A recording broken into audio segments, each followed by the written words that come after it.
मैंने कल गया था तो बोला जो सुतो साहब बोले हैं जब मैं कब्जा कर खड़ा होकर तो मैं कब्जा दूंगा, जहाँ भागना तहाँ भाग लो, जहाँ जाना तहाँ जाओ।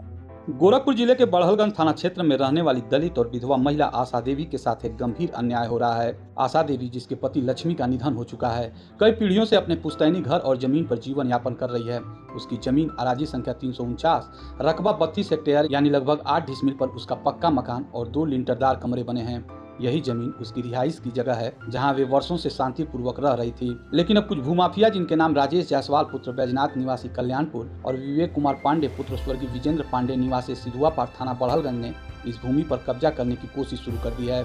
आशा देवी का आरोप है कि इन लोगों ने फर्जी और कूटरचित दस्तावेज तैयार कर थाना बड़हलगंज के कुछ अधिकारियों को मिलाकर उनके खिलाफ षड्यंत्र रचा। प्रार्थनी ने बताया कि वह कई मुकदमों में पहले से ही न्यायालय में लड़ाई लड़ रही है। कुछ मामले जूनियर डिवीजन बांसगांव और गोरखपुर न्यायालय में विचाराधीन हैं।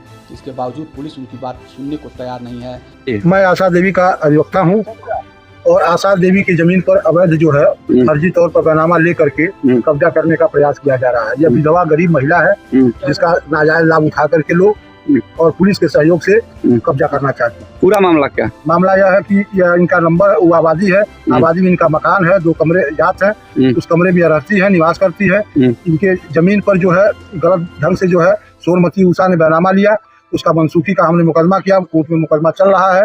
और उसके बावजूद उन्होंने जो है एक दावा किया, दावा में स्टे भी हुआ और स्टे के बावजूद उन्होंने दावा अपना उठा लिया। 400 रुपये अर्जे पर दावा उठ गया और अदालत जो है 340 CRPC की कार्रवाई उनके ऊपर कर दी।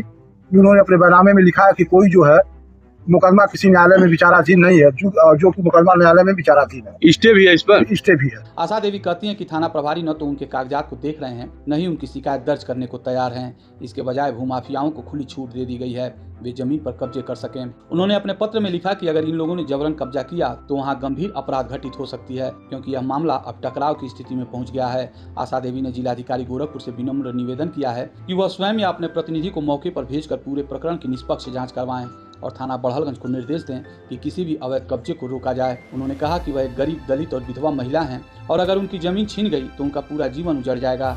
आशा देवी ने यह भी आग्रह किया कि उनके मुकदमे के दौरान किसी को भी उस भूमि पर हस्तक्षेप करने की अनुमति न दी जाए। उनका बस इतना ही निवेदन है कि उन्हें न्याय मिले और उनकी जमीन सुरक्षित रहे। गोरखपुर से यह कहानी एक ऐसी महिला की जो अपने हक और अपने घर को बचाने की लड़ाई खुद लड़ रही है।